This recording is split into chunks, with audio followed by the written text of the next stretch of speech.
My next problem is this bird feeder, right? I used to keep it right here near this tree.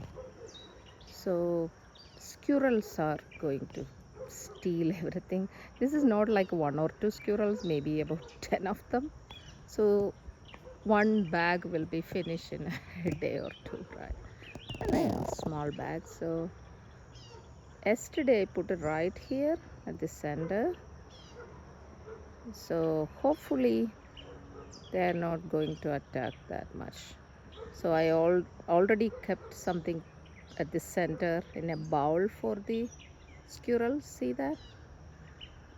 Um, I think this morning two crows already finished that from the container. But yeah, I can feed them. But I would like to have squirrels eat from somewhere else, like from these places, and my little birds eat from this bird feeder. That would be beautiful.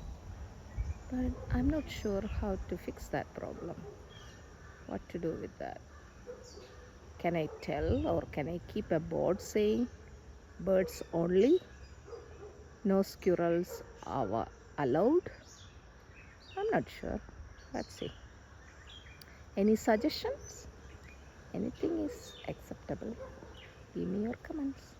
Thank you.